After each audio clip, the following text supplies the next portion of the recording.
जय श्री कृष्णा, राधे राधे। भगवान श्री लक्ष्मी नारायण जी की जय। आज आश्विन मास के शुक्ल पक्ष की एकादशी तिथि है और इस एकादशी को पापांकुशा एकादशी के नाम से जाना जाता है।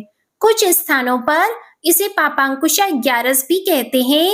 इस एकादशी के दिन शेष नाग पर लेटे हुए भगवान श्री विष्णु के दर्शन करने मात्र से समस्त मनोकामनाएं पूर्ण हो जाती हैं। आज मैं आपको सुनाने जा रही हूँ पापांकुशा एकादशी की बड़ी ही दुर्लभ कथा।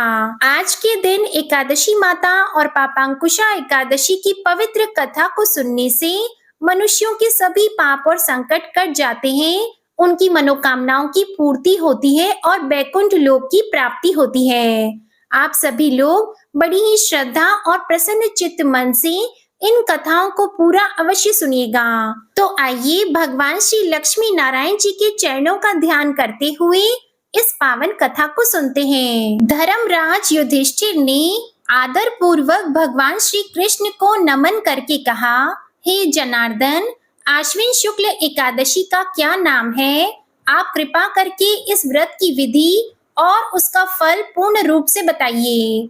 तब भगवान श्री कृष्ण ने कहा, हे युधिष्ठिर, समस्त पापों को नाश करने वाली इस एकादशी का नाम पापांकुशा एकादशी है। इस दिन मनुष्य को विधि पूर्वक भगवान पद्मनाभ की पूजा करनी चाहिए। यह एकादशी मनुष्य को मनोवांछित फल देकर स्वर्ग की प्राप्ति कराने वाली है। मनुष्य को बहुत दिनों तक कठोर तपस्या करने से जो फल मिलता है वह भगवान गरुड़ ध्वज को नमस्कार करने से ही प्राप्त हो जाता है। जो मनुष्य अज्ञानवश अनेक पाप करते हैं परंतु नित्य श्री हरि को नमस्कार करते हैं, वे कभी भी नरक में नहीं जाते। भगवान श्री विष्णु के नाम के कीर्तन मात्र से संसार के सभी तीर्थों के पुण्य का फल मिल जाता है। जो मनुष्य भक्त वत्सल भगवान श्री विष्णु की शरण में जाते हैं उनको कभी भी यम यातना नहीं भोगनी पड़ती। जो मनुष्य वैष्णव होकर भगवान शिव की और शैव होकर भगवान श्री विष्णु की निंदा करते हैं वे अवश्य ही नरकवासी होते हैं। सहस्त्र वाजपेयी और अश्वमेध यज्ञों से जो फल प्राप्त होता है वह एकादशी के व्रत के 16वें भाग के बराबर भी नहीं होता। संसार में एकादशी व्रत के बराबर कोई पुण्य नहीं है, परंतु इस पापांकुशा एकादशी के समान पवित्र तो तीनों ही लोकों में कुछ भी नहीं है। जब तक मनुष्य पद्मनाभ की एकादशी का व्रत नहीं करते तब तक ही उनकी देह में पाप वास कर सकते हैं। यह एकादशी स्वर्ग, मोक्ष, आरोग्यता, सुंदर स्त्री, धन और अन्न देने वाली है। पापांकुशा एकादशी व्रत के बराबर गंगा, गया, काशी, कुरुक्षेत्र और पुष्कर भी पुण्यवान नहीं है। इस एकादशी का व्रत और जागरण करने से मनुष्य विष्णु पद को प्राप्त हो जाता है। हे राजेंद्र, इस व्रत को करने वाले 10 पीढ़ी मातृ पक्ष के, 10 पीढ़ी पितृ पक्ष की और 10 पीढ़ी मित्र पक्ष का उद्धार कर देती है।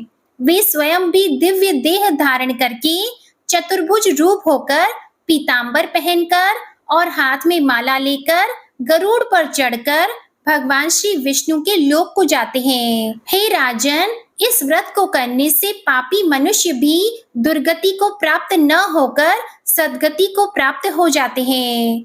आश्विन मास के शुक्ल पक्ष की इस पापांकुशा एकादशी का जो मनुष्य व्रत करते हैं वे अंत समय में हरि लोक को प्राप्त होते हैं तथा समस्त पापों से मुक्त हो जाते हैं। सोना, तिल, भूमि, गौ, अन्न, जल, छाता और जूता दान करने से मनुष्य यमराज को नहीं देखता है। जो मनुष्य पुण्य कर्म और एकादशियों के व्रत किए बिना ही जीवन के दिन व्यतीत करता है वह लोहार की भट्टी की तरह श्वास लेता हुआ भी निर्जीव के समान ही है। निर्धन मनुष्यों को भी अपनी शक्ति के अनुसार दान अवश्य करना चाहिए तथा धन वालों को सरोवर, बाग, धर्मशाला, गौ, मकान आदि बनवाकर दान करनी चाहिए। ऐसे मनुष्यों को यम का द्वार नहीं देखना पड़ता तथा संसार में दीर्घ आयु, धनाढ्य, कुलीन और रोग रहित रहते हैं। सारांश यह है कि धर्म से सद्गति और अधर्म से दुर्गति प्राप्त होती है, इसमें कोई भी संदेह नहीं है। इसके बाद भगवान श्री कृष्ण ने युधिष्ठिर को पापांकुशा एकादशी की अन्य व्रत कथा सुनाई, जो इस प्रकार है। विंध्य पर्वत पर क्रोधन नाम का एक बहेलिया रहता था। वो बेहद ही हिंसक, कठोर, अधर्मी, पाप कर्मों में लिप्त रहने वाला व्यक्ति था। समय बीतने के साथ ही उसके जीवन का अंतिम क्षण आने वाला था। उसकी मृत्यु से एक दिन पहले यमदूतों ने उसे संदेश दिया कि कल तुम्हारे जीवन का अंतिम दिन है, कल हम तुम्हारे प्राण लेने आएंगे। इस बात को जानकर बहेलिया बहुत ही दुखी और भयभीत हो गया। वह परेशान होकर अंगिरा ऋषि के आश्रम में पहुंच गया। वह अंगिरा ऋषि को दंडवत प्रणाम किया और अपने साथ हुई पूरी घटना उन्हें बताई। उसने कहा कि उसने पूरे जीवन पाप कर्म किए हैं, इनसे वह मुक्त होना चाहता है।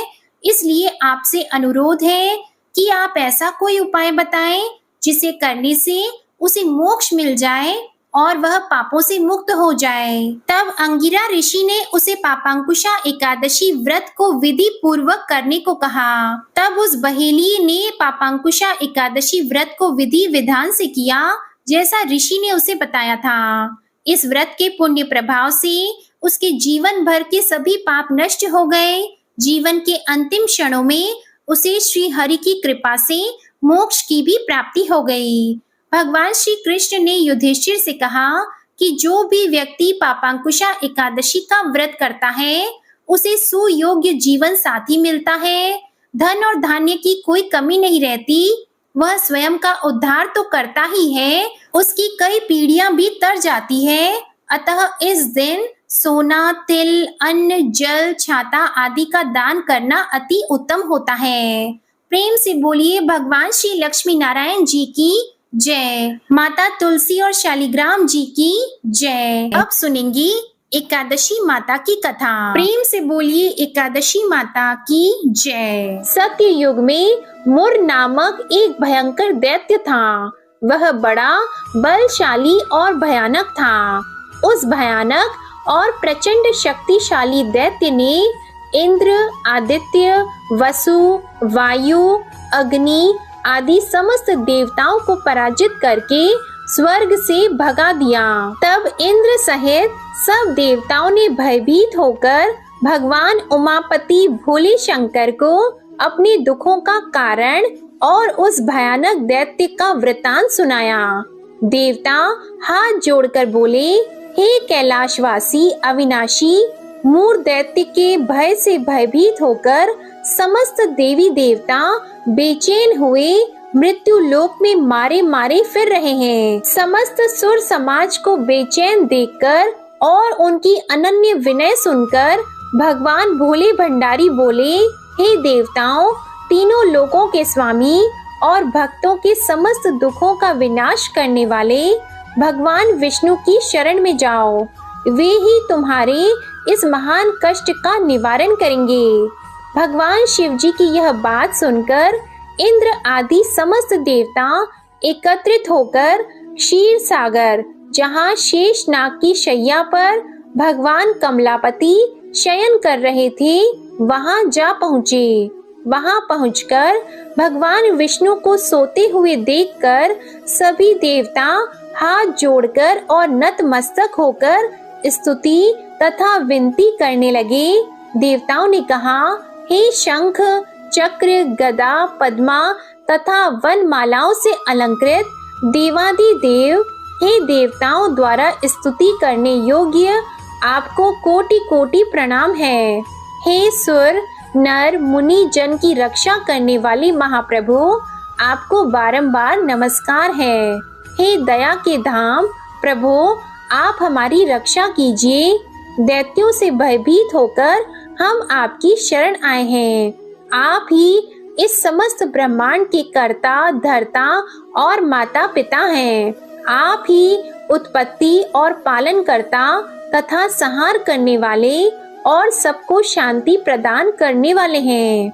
आकाश और पाताल भी आप ही हैं, आप ही हम सबके पितामह, सूर्य, चंद्र, अग्नि, वायु, ब्रह्मा, हव्य, कव्य, मंत्र, तंत्र, यज्ञमान, यज्ञ कर्म करता और भोक्ता भी आप ही हैं। आप सर्वव्यापक हैं, आपके अतिरिक्त चर अचर कुछ भी नहीं है। हे महाप्रभु, दैत्य मूर ने हमें पराजित करके स्वर्ग से भगा दिया। हम सब देवता इधर उधर मारे मारे फिर रहे हैं। सो हे मधुसूदन, आप उन दैत्यों से हम सबकी रक्षा कीजिए, रक्षा कीजिए। देवताओं की यह विनती सुनकर भगवान कमलापति बोले, हे सुरों, ऐसा मायावी दैत्य कौन है? उसमें ऐसा कितना बल है? वह किसके आश्रय है तथा वह कहाँ रहता है? यह सब मुझसे कहो। भगवान विष्णु की यह बात सुनकर देवराज इंद्र बोले, हे प्रभु, प्राचीन काल में नाड़ी जंद नाम का एक राक्षस था। उसी का पुत्र महाबलशाली, महापराक्रमी, विश्व विख्यात मुर नाम का दैत्य है। वह चंद्रावती नामक नगरी में रहता है। उस महाअसुर ने समस्त देवताओं को स्वर्ग से निकाल के अपना अधिकार कर लिया है। वह स्वयं इंद्र, अग्नि, वरुण, कुबेर, यम आदि सबके स्थान पर अपना आधिपत्य जमाकर और स्वयं सूर्य बनकर प्रकाश करता है। हे असुर निकंदन, उस दैत्य का संहार करके हम सब देवताओं की रक्षा कीजिए। हम सब आपकी शरण हैं। इंद्र के ये वचन सुनकर भगवान कमलापति बोले, हे देवताओं, तुम घबराओ मत, मैं शीघ्र ही तुम्हारे शत्रु का संहार करूंगा। तुम सब अब चंद्रावती नगर को चलो। समस्त देवताओं सहित भगवान विष्णु भी चंद्रावती नगर को चल दिए। उस समय दैत्यराज मुर दैत्य सेना सहित युद्ध भूमि में बड़े अभिमान से गरज रहा था। उस महादैत्य की घोर गर्जना को सुनकर सब देवता भयभीत होकर चारों दिशाओं में भाग खड़े हुए। यह देखकर स्वयं भगवान विष्णु रणभूमि में पहुंच गए। भगवान कमलापति को रणभूमि में देखकर दैत्य दल ने नाना प्रकार के अस्त्र शस्त्रों से भगवान विष्णु पर प्रहार किया। भगवान ने यह देखकर अपने तीखे बाण छोड़े, जो नागों की तरह से लहराते हुए जाकर दैत्यों के अंगों को बींधने लगे। सभी दैत्य उनके हाथों से मारे गए। केवल दैत्यराज मुर ही जीवित बचा था। दैत्यराज मुर अविचल भाव से भगवान के साथ युद्ध करता रहा। यह देखकर सुर समाज अत्यंत बेचैन होने लगा। भगवान जो भी तीक्ष्ण बाण उसके शरीर में मारते, वे उसके अंगों में पुष्पों के समान लगते थे। शस्त्रों से उस महादैत्य का शरीर छिन्न भिन्न हो गया, परंतु वह फिर भी युद्ध करता रहा। इसके बाद भगवान और दैत्य का मल्ल युद्ध होने लगा। इस प्रकार 10,000 वर्ष तक दोनों का युद्ध हुआ, परंतु वह महाबली दैत्य फिर भी पराजित नहीं हुआ। तब भगवान उस मुर दैत्य से लड़ते लड़ते थक गए और बद्रिकाश्रम को चले गए। वहां पर हेमवती नाम की एक सुंदर गुफा थी। विष्णु भगवान उस गुफा में विश्राम करने लगे। वह गुफा 12 योजन लंबी और उसका एक ही द्वार था।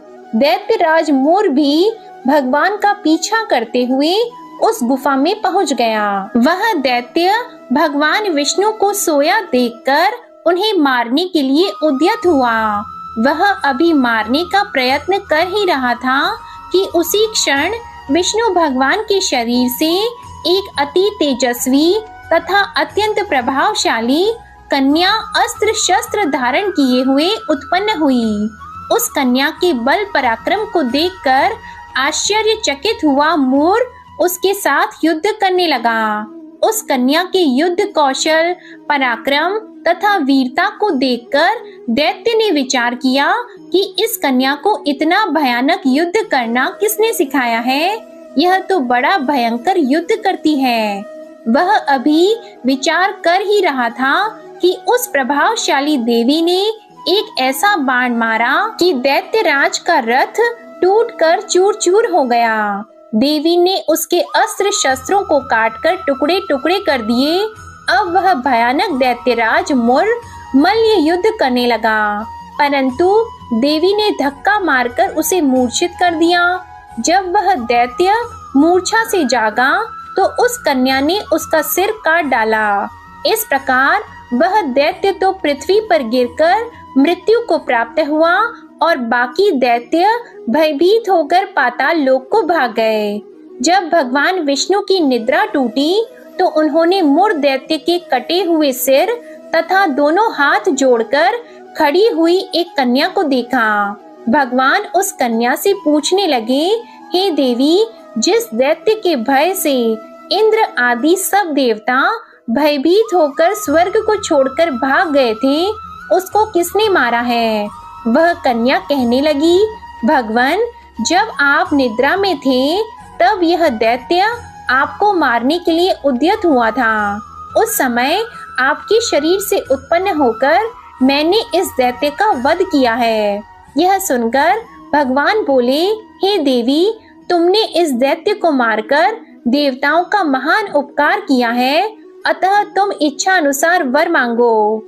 तब वह देवी बोली, भगवान, यदि आप मुझे वरदान देना ही चाहते हैं तो यह दीजिए कि जो मेरा व्रत करे उसके सब पाप नष्ट हो जाएं और वह अंत में मोक्ष को प्राप्त हो।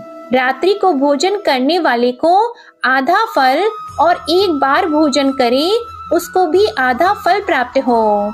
जो मनुष्य भक्ति पूर्वक मेरे व्रत को करे वह निश्चय ही आपके लोक को प्राप्त हो। जो कोई मेरे व्रत में एक बार भी भोजन न करे उसको धर्म, धन और मुक्ति प्राप्त हो। भगवान ने कहा, हे कल्याणी, ऐसा ही होगा। मेरे और तुम्हारे भक्त एक ही होंगे और वे जीवन में सभी सुखों को प्राप्त करेंगे तथा अंत में मेरे लोक को प्राप्त होंगे। क्योंकि तुम एकादशी को उत्पन्न हुई हो, अतः तुम्हारा नाम एकादशी होगा। तुम मुझे सब तिथियों से प्रिय हो, इस कारण तुम्हारे व्रत का फल सभी तीर्थों से अधिक फलदायी होगा। भगवान के ऐसे उत्तम वचनों को सुनकर वह देवी अत्यंत प्रसन्न हुई। भगवान कृष्ण ने आगे कहा, हे युधिष्ठिर, सब व्रतों में एकादशी व्रत का फल सर्वश्रेष्ठ है। एकादशी व्रत करने वालों को मैं मोक्ष पद देता हूँ, उसके शत्रुओं का नाश एवं समस्त विघ्नों को नष्ट करता हूँ। यह मैंने एकादशी की उत्पत्ति का सब वृतांत बताया है। एकादशी पापों को नष्ट करने वाली तथा सिद्धि देने वाली है। जो मनुष्य इस एकादशी महात्म्य को पढ़ता अथवा सुनता है उसको अश्वमेध यज्ञ का फल प्राप्त होता है। प्रेम से बोलिए एकादशी माता की जय, विष्णु भगवान की जय। अब हम सुनेंगे 11 माता की दूसरी कहानी और उसके बाद में भगवान श्री कृष्ण की किसी भी एक स्वरूप की कथा अवश्य सुननी चाहिए, क्योंकि एकादशी के दिन भगवान श्री कृष्ण जी की पूजा भी की जाती है। पहले हम सुनेंगे एकादशी माता की दूसरी कथा। एक बार एक राज्य में एक राजा रहा करता था। राजा बहुत ही बुद्धिमान और बलशाली था। राजा सदा ही अपनी प्रजा का बहुत अच्छे से ध्यान रखता था। प्रजा भी राजा को बहुत पसंद करती थी। राजा की 2 बेटियां थी। राजा अपनी दोनों बेटियों से बहुत प्रेम करता था। राजा की छोटी बेटी देखने में बहुत सुंदर और आकर्षित थी और राजा की बड़ी बेटी छोटी बेटी के मुकाबले थोड़ी कम सुंदर थी। राजा की छोटी बेटी माता की पूजा किया करती थी और सभी लोग राजा की छोटी बेटी से बहुत प्रेम करते थे और बहुत प्रशंसा किया करते थे। राजा भी अपनी छोटी बेटी को बड़ी बेटी से अधिक प्रेम करता था, जिसके कारण राजा की बड़ी बेटी को अपनी छोटी बहन से बहुत नफरत होने लगी थी। राजा की दोनों बेटियां जब बड़ी हो गई तब एक पड़ोस के राज्य में रहने वाले राजकुमार राजा की बड़ी बेटी के लिए रिश्ता लेकर आया। लेकिन जैसे ही उस राजकुमार की नजरें राजा की छोटी बेटी पर पड़ी तो वह राजकुमार राजा की छोटी बेटी पर आकर्षित हो गया और छोटी बेटी से पहली नजर में प्रेम करने लगा। उस राजकुमार ने राजा की बड़ी बेटी के साथ विवाह करने से मना कर दिया और उसने राजा से कहा कि मैं आपकी छोटी बेटी से विवाह करना चाहता हूँ। ये सब देखकर राजा की बड़ी बेटी अपनी छोटी बहन से बहुत क्रोधित हो गई और राजा की बड़ी बेटी ने अपनी छोटी बहन को अपना सबसे बड़ा दुश्मन मान लिया। राजा की बड़ी बेटी ने अपनी छोटी बहन से बदला लेने का निर्णय किया। राजा की बड़ी बेटी ने अपनी छोटी बहन को जान से मारने का उपाय सोचा। राजा की बड़ी बेटी ने अपनी छोटी बहन को मारने के लिए सबसे पहले एक लड्डू में जहर मिलाकर अपनी छोटी बहन को दे दिया और उसको लड्डू खाने के लिए कहा। लेकिन लड्डू खाने के बाद भी छोटी बहन को कुछ भी नहीं हुआ। बड़ी बहन ये देखकर बहुत आश्चर्यचकित हो गई, लेकिन बड़ी बहन ने हार नहीं मानी। जब उसकी छोटी बहन रात में कमरे में सो रही थी, तब उसने एक मटके में सांप रखकर उसके कमरे में छोड़ दिया, लेकिन सांप भी छोटी बहन का कुछ नहीं कर पाया। जिसके बाद बड़ी बहन ने अपनी छोटी बहन से कहा कि चलो हम लोग कुएं में से पानी भर कर लाते हैं, जिसके लिए वह अपनी छोटी बहन को पानी भरने के बहाने कुएं के पास ले गई और उसने अपनी छोटी बहन को कुएं में धक्का दे दिया।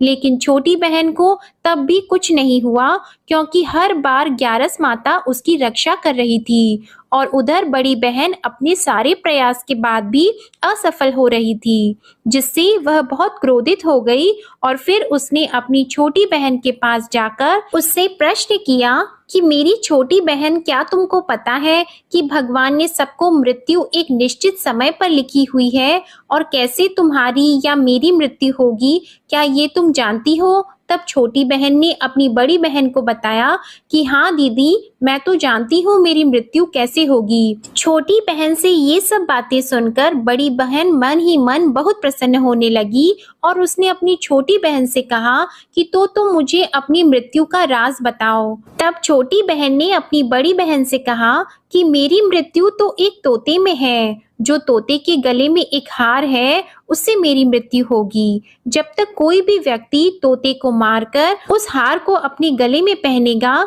तो मैं मूर्छित हो जाऊंगी और जैसे ही उस हार को अपने गले से उतारेगा तो मैं वापस से जीवित हो जाऊंगी। अपनी छोटी बहन की मृत्यु का राज जानकर बड़ी बहन बहुत खुश हुई और उसने अपनी छोटी बहन को मारने के लिए उसके पालतू तोते को ढूंढना शुरू कर दिया और छोटी बहन को इस बात का आभास हो गया था कि कोई उसकी जान लेना चाहता है, जिसके लिए वह अपने पिताजी के पास गई और उसने अपने पिताजी से कहा कि पिताजी, मेरी मृत्यु के बाद आप मुझे मत जलाइएगा, बल्कि आप मुझे अपनी पुरानी वाली हवेली में एक पलंग में लिटाकर छोड़ दीजिएगा। अपनी छोटी लड़की की ये बातें सुनकर राजा बहुत आश्चर्यचकित हो गया।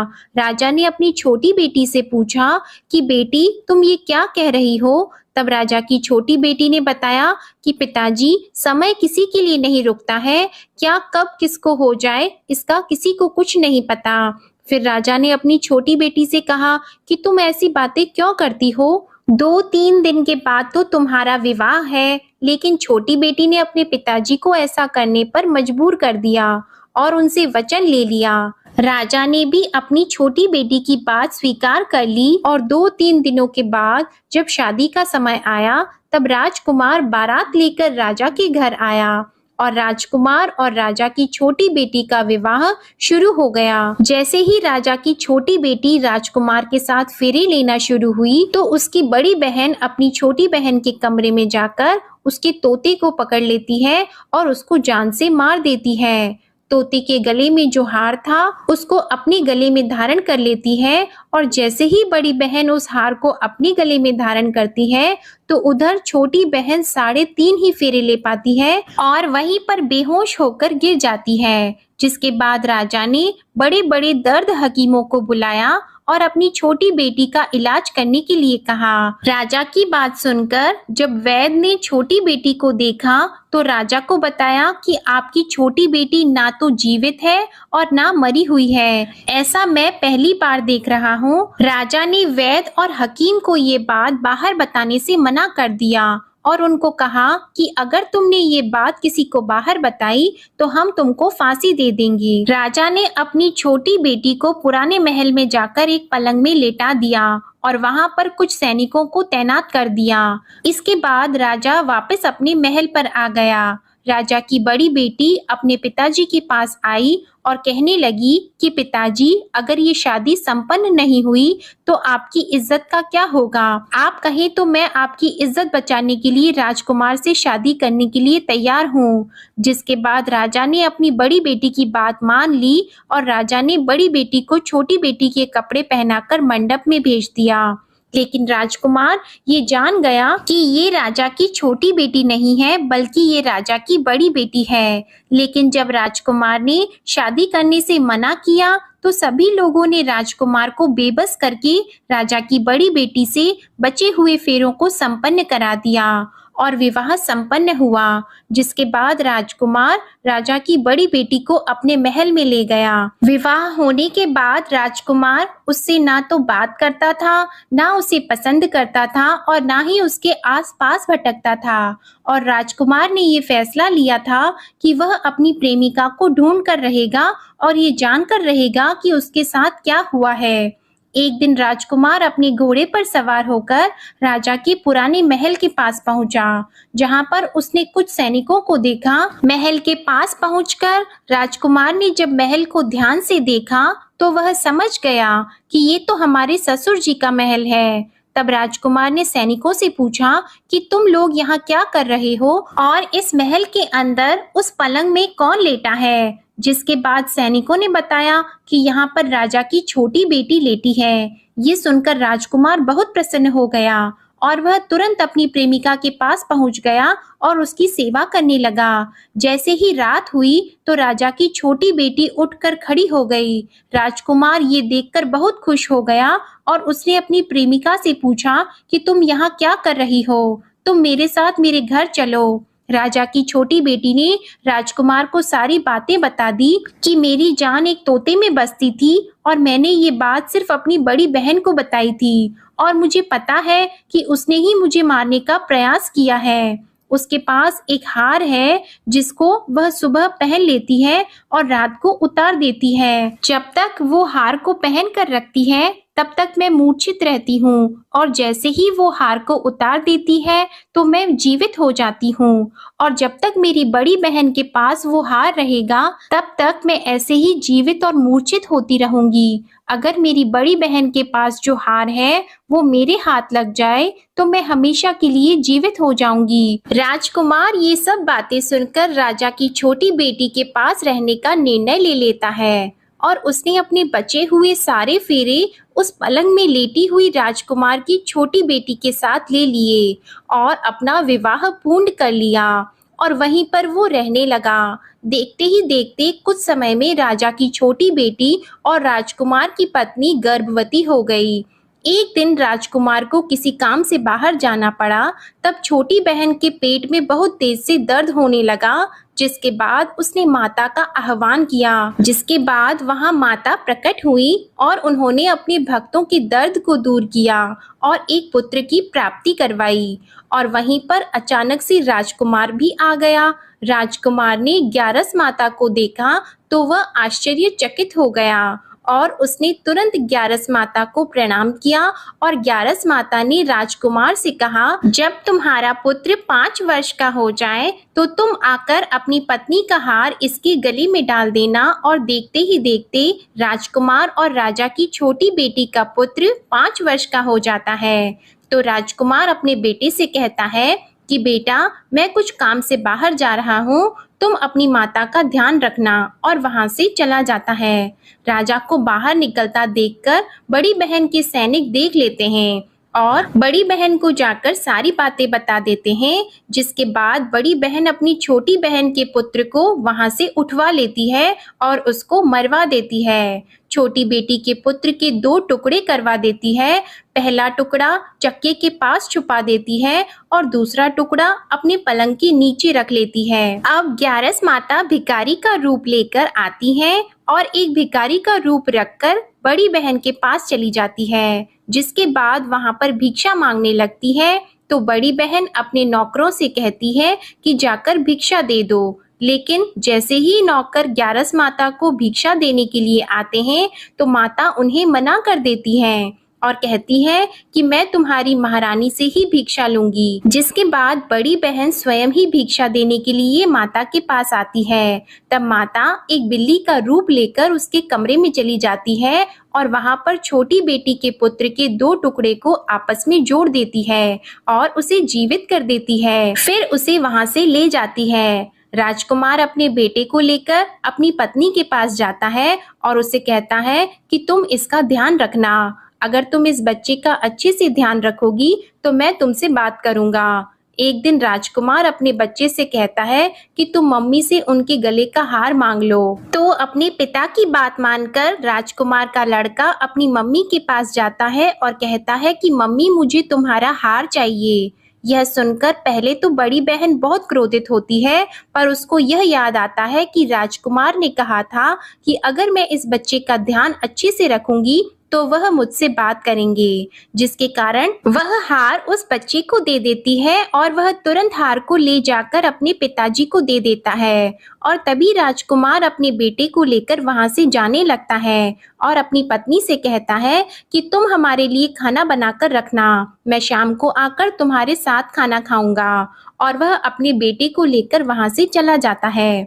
जिसके बाद वह राजा के पास जाता है और उनको सारी बातें बता देता है। राजा अपनी बड़ी बेटी की ये करतूत सुनकर बहुत क्रोधित होते हैं और अपनी परवरिश पर ही दोष देने लगते हैं। राजकुमार को अपनी छोटी बेटी के साथ रहने के लिए आदेश दे देते हैं। इस प्रकार ग्यारस माता की कृपा से राजकुमार और राजा की छोटी बेटी सुखपूर्वक रहने लगे। प्रेम से बोलिए एकादशी माता की जय। प्रेम से बोलिए माता लक्ष्मी और भगवान विष्णु की जय। माता पार्वती और भगवान शंकर की जय। आइए अब श्री राधा रानी की इस पवित्र कथा को सुनते हैं। एक गांव में रमा नाम की एक स्त्री थी। उसके विवाह को 5-6 बरस हो गए थे, लेकिन उसकी कोई संतान नहीं थी। एक बार श्री राधा अष्टमी का उत्सव आया। गांव की औरतें बरसाना जा रही थी। औरतों ने कहा कि तुम भी बरसाना चलो, राधा रानी बड़ी दयालु है, तुम्हारी गोद जरूर भर देगी। वह स्त्री कई महीनों से घर से बाहर नहीं निकली थी, इसलिए उसके पति और सास ने भी उसे जाने की आज्ञा दे दी। बस उसने मन में ठान लिया कि राधा रानी मेरी गोद जरूर भरेगी। जिस दिन उसे जाना था उस दिन उसके पैर में चोट लग गई, उससे चला भी नहीं जा रहा था। फिर भी वह स्त्रियों के संग यात्रा पर चली गईं। सारे रास्ते राधा कृष्ण जी का जप और कीर्तन करती हुई गईं और बरसाना पहुंचकर नहा धोकर राधा जी के मंदिर में जाने के लिए तैयार हुई। राधा जी के महल में जब जाते हैं तो ऊपर बहुत सी सीढ़ियां चढ़नी पड़ती हैं। जैसे सीढ़ियां वो चढ़ने लगी तब वह स्त्रियों से बोली कि तुम लोग आगे आगे चलो, मैं धीरे धीरे सीढ़ियों से आती हूँ। मेरे पैर में चोट लगने की वजह से चला भी नहीं जा रहा है। 2-4 सीढ़ियां चढ़ने के बाद उसका पैर मुड़ गया और वह नीचे गिरने लगी। तभी एक 7-8 साल की कन्या ने उसका हाथ पकड़ लिया। रमा बोली, बेटी आज अगर तुम ना होती तो मैं नीचे गिर गई होती।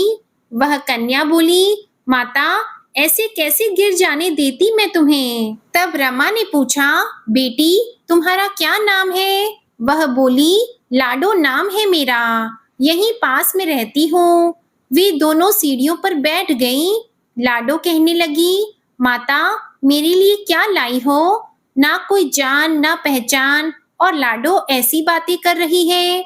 फिर रमा ने कहा, लाडो मैं कल तुम्हारे लिए कुछ न कुछ लेकर अवश्य आऊंगी, तुम्हें क्या पसंद है? तब लाडो कहने लगी, मुझे नथनी, गले का हार, कान के कुंडल, चूड़ियां, मेहंदी, घाघरा, चोली, ये सब चीजें पसंद हैं, कुछ भी ले आना। इतना कहकर वह बालिका भाग गई। जैसे तैसे रमा भी मंदिर में दर्शन करके लौट आई। फिर रमा उस बालिका के बारे में सोचने लगी और बाजार में उसने गले का हार, और चूड़ियां उसके लिए ली और अगले दिन वहीं जहां मिली थी वह लाडो का जाकर इंतजार करने लगी। फिर लाडो उसको उसी जगह पर मिली। चूड़ियां और गले का हार जैसे ही उसे दिया वह बोली, बस इतनी सी ही, और चीजें नहीं लाई, और वह मुंह फुलाकर बैठ गई। तब रमा बोली, अभी मैं 8 दिन यहीं पर हूँ, रोज तुम्हारे लिए कुछ न कुछ लाया करूंगी। यह सुनकर लाडो उसकी गोद में बैठ गई और गले से लग गई। रमा तो रोने लगी, उसे जैसे एक संतान मिल गई हो। खूब प्यार से उसके सिर पर हाथ फेरा, ऐसे ही वह फिर चली गई।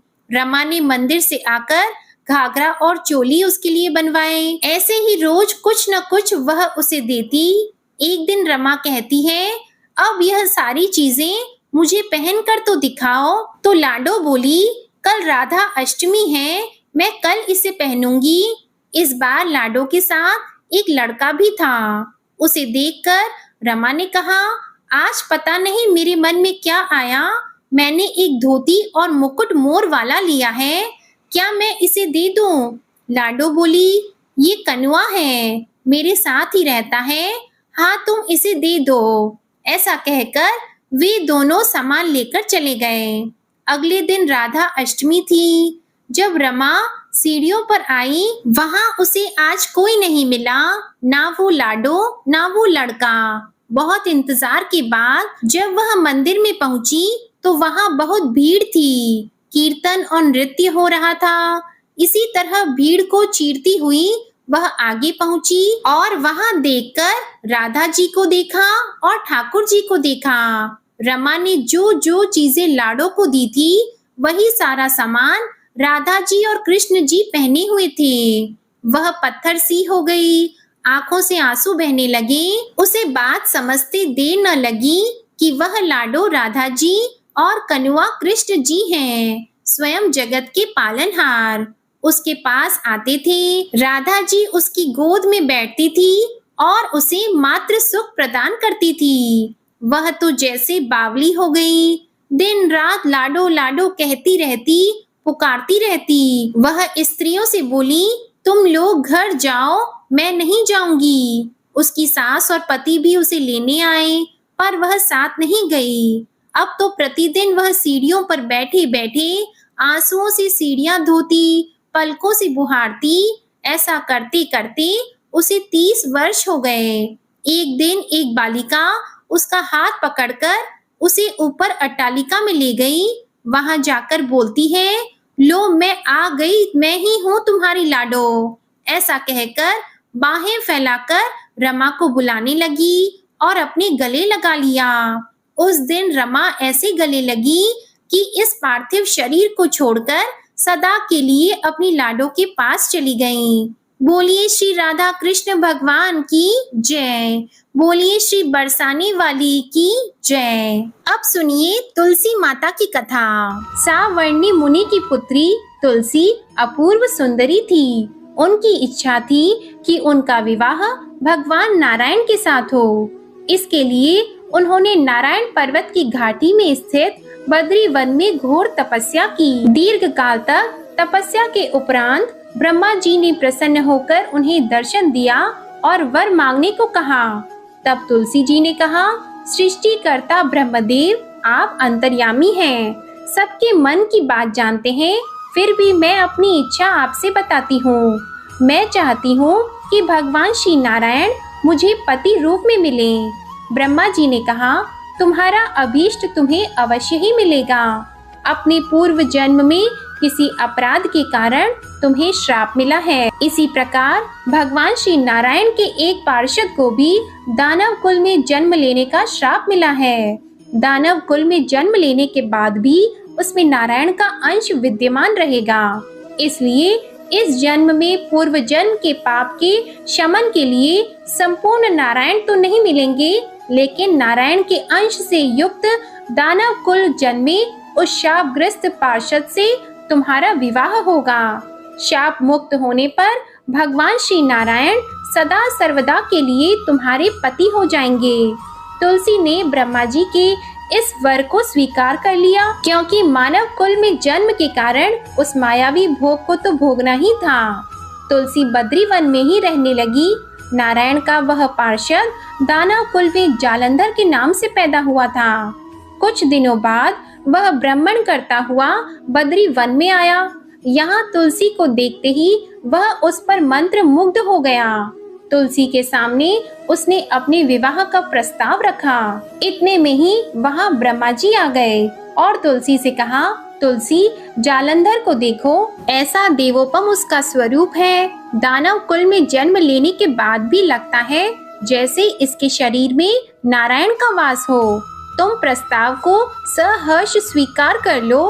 तुलसी को भी लगा कि उसकी तपस्या पूर्ण हो गई, उससे इच्छित फल मिला है। तब जालंधर के साथ उसका गंधर्व विवाह हो गया और वह जालंधर के साथ उसके महल में पत्नी बनकर आ गई। जालंधर ने अपनी परम सुंदरी सती साध्वी पत्नी तुलसी के साथ बहुत दिनों तक राज्य किया। उसने अपने राज्य का इतना विस्तार किया कि देवलोक तक उसके अधिकार में आ गया। स्वर्ग का सुख भोगने वाले देवताओं की दशा भिखारियों जैसी हो गई। जालंधर किसी को कष्ट नहीं देता था, पर अधिकार और राज्य छिन जाने से सारे देवता मिलकर ब्रह्मा, विष्णु और शिव जी की सभा में गए और अपनी विपत्ति उन्हें सुनाई। ब्रह्मा जी ने कहा, तुलसी परम साध्वी है, उसका विवाह जालंधर से मैंने ही कराया था। जालंधर को तब तक नहीं हराया या मारा जा सकता जब तक तुलसी को न चला जाए। विष्णु जी ने कहा, जालंधर पूर्व जन्म में मेरा पार्षद था। श्राप के कारण उसे दानव कुल में जन्म लेना पड़ा। इस जन्म में भी मेरा अंश उसमें व्याप्त है।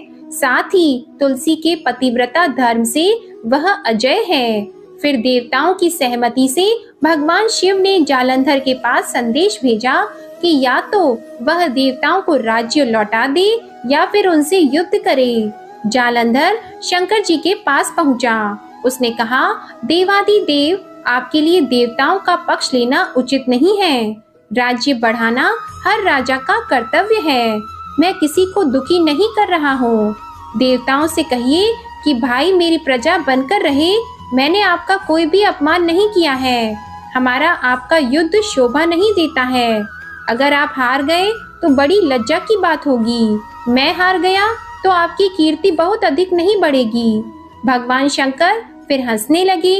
वे तो सब रहस्य समझते थे।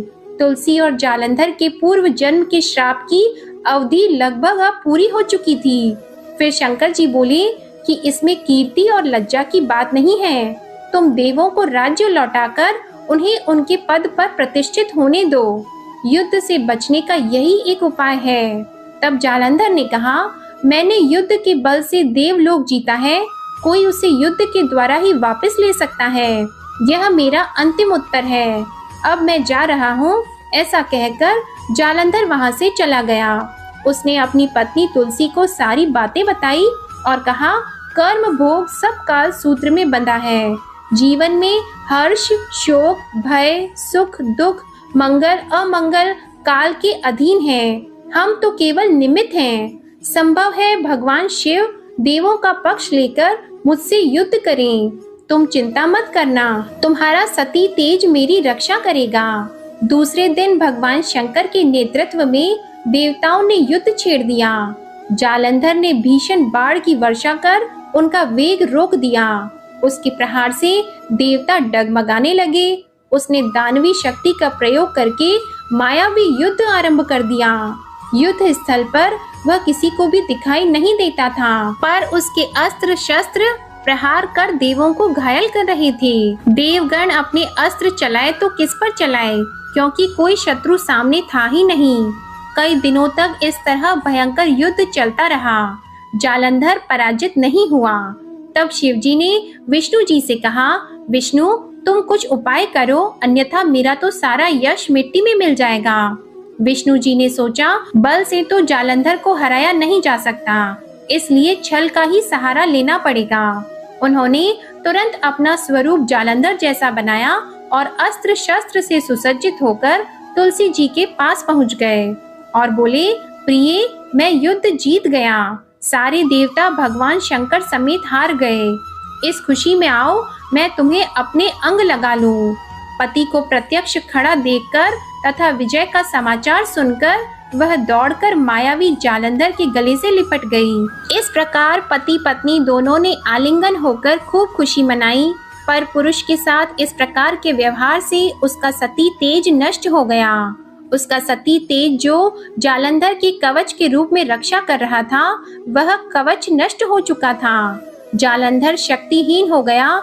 ये जानते ही भगवान शंकर ने अपने त्रिशूल से प्रहार किया। उस प्रहार के लगते ही जालंधर जलकर भस्म हो गया। जालंधर के मरने को जानकर विष्णु अपने असली रूप में आ गए। सामने अपने पति जालंधर के स्थान पर भगवान विष्णु को खड़ा देखकर तुलसी बहुत विस्मित हुई। उसको पता लग गया कि स्वयं नारायण ने उसके साथ छल किया है। क्रोध में आकर तुलसी जी ने श्राप दिया कि एक सती स्त्री का सतीत्व भंग करने के अपराध में तुम हृदयहीन पत्थर हो जाओ। विष्णु जी ने तुलसी जी के श्राप को शिरोधार्य कर कहा, देवी, तुम्हारे तथा जालंधर के कल्याण के लिए मुझे ऐसा करना पड़ा। तुम दोनों को श्राप मुक्त करना था। तुम भी अब अपना शरीर त्याग कर तुलसी बिरवा के रूप में जन्म लोगी और मेरी पूजा तुलसी दल से होगी। मैं शालिग्राम पत्थर बनूंगा। मेरे शीर्ष पर तुम आदर से विराजमान होंगी। तुम्हारे पति की हड्डियों के चूर्ण से शंख की उत्पत्ति होगी। उस शंख ध्वनि से देवताओं तथा मेरी पूजा आराधना होगी। जहाँ शंख ध्वनि होगी वहाँ मंगलमय मैं विराजमान रहूंगा। तुमने पूर्व जन्म में बद्रीवन में मुझे पाने के लिए बड़ी तपस्या की थी। अब अगले जन्म में मैं नारायण प्रस्तर के रूप में बद्रीनाथ वन में स्थापित होऊंगा और मेरी पूजा अर्चना फल फूल से ना होकर तुम्हारी तुलसी दल से होगी। मेरे शीश पर विराजमान होकर तो मुझसे भी ऊंचा पद प्राप्त करोगी। बोलिए श्री लक्ष्मी नारायण भगवान की जय। तुलसी माता और शालिग्राम भगवान जी की जय। आशा करती हूँ आपको आज की कथाएं पसंद आई होंगी। अगर पसंद आए तो वीडियो को लाइक करके कमेंट में जय श्री कृष्णा राधे राधे भी लिखिएगा और हमारे चैनल को सब्सक्राइब करके बेल आइकन जरूर प्रेस करिएगा। जय श्री कृष्णा।